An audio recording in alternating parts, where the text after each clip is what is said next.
વારંવાર બનતા લવ જિહાદના કિસ્સાઓ વચ્ચે આજે સુરતમાં એક ચોંકાવનારો કિસ્સો સામે આવ્યો, જ્યાં એક વિધર્મીએ અમેરિકામાં રહેતી એનઆરઆઈ મહિલાને લવ જિહાદનો શિકાર બનાવી પહેલા પ્રેમ જાળમાં ફસાવી ધર્મ પરિવર્તન કરાવ્યું, ત્યારબાદ કરોડો રૂપિયા ખંખેર્યા।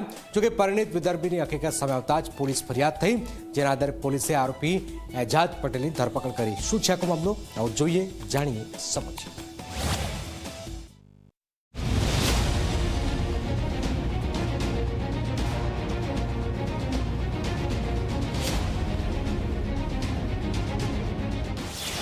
सात समंदर पार लव जिहादनी जाळ।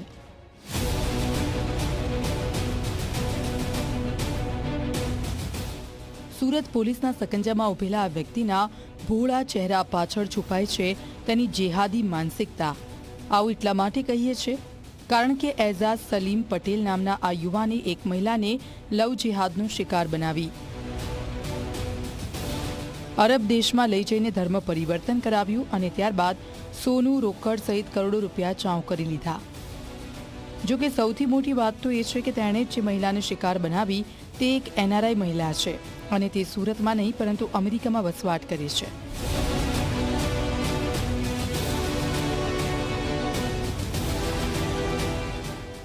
हालना आरोपीए भोग बननार पासेथी आश्रे 61 लाख रुपया તેમજ તેનો હૈદરાબાદ મુકામેનો ફ્લેટ અને એના ભાઈ પાસેથી 18 તોલા દાગીના લીધેલા છે।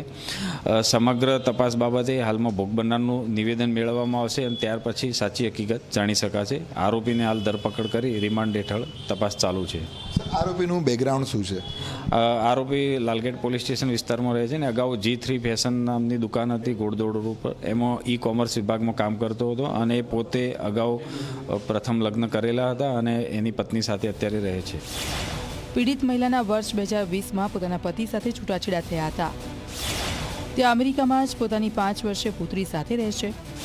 જો કે પીડિતા સુરતના એક રેડીમેડ શોરૂમમાંથી કપડાની ખરીદી કરતી હતી, જ્યાં એજાજ પટેલ નોકરી કરતો હતો। જો કે એજાજ પટેલે ફીડબેક લેવાના બહાને પહેલા મહિલાનો નંબર મેળવ્યો, ત્યારબાદ મિત્રતા કેળવી અને ધીરે ધીરે એકલી પડેલી પીડિતાને પ્રેમ જાળમાં ફસાવી દીધી। એજાજ પોતે પરણિત હોવાની વાત છુપાવીને તેણે નિકાહ પણ કરી લીધા। ત્યારબાદ શરૂ કર્યો તેણે અસલી ખેલ।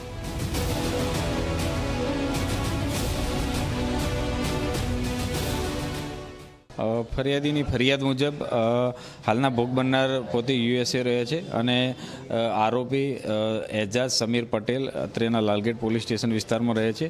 એ અગાઉ G3 ફેશન નામની દુકાનમાં ઈ કોમર્સ વિભાગમાં કામ કરતો હતો અને આ ભોગ બનનાર મહિલા સાથે ઓનલાઈન સંપર્કમાં આવેલા હતા અને પછી મિત્રતા કેળવી તેઓ હૈદરાબાદ મુકામે મળેલા હતા।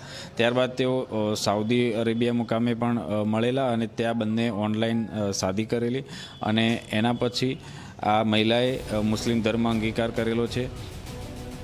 જો કે એક બાદ એક એજાજ પટેલની હકીકત સામે આવતા પીડિતાના આંખ પરથી પ્રેમનો પડદો હટવા લાગ્યો। ત્યારબાદ તેણે પોતાના પરિવારને આપવીતી જણાવી, જેના આધારે પીડિતાના પિતરાઈ ભાઈએ પોલીસ ફરિયાદ નોંધાવતા કાર્યવાહી કરાઈ છે। હાલ તો પોલીસે ખંડણી, ધર્મ પરિવર્તન સહિતની કલમો હેઠળ ગુનો નોંધીને કાયદેસરની કાર્યવાહી હાથ ધરી છે। પ્રશાંત ઢીવરે, ઝી મીડિયા, સુરત।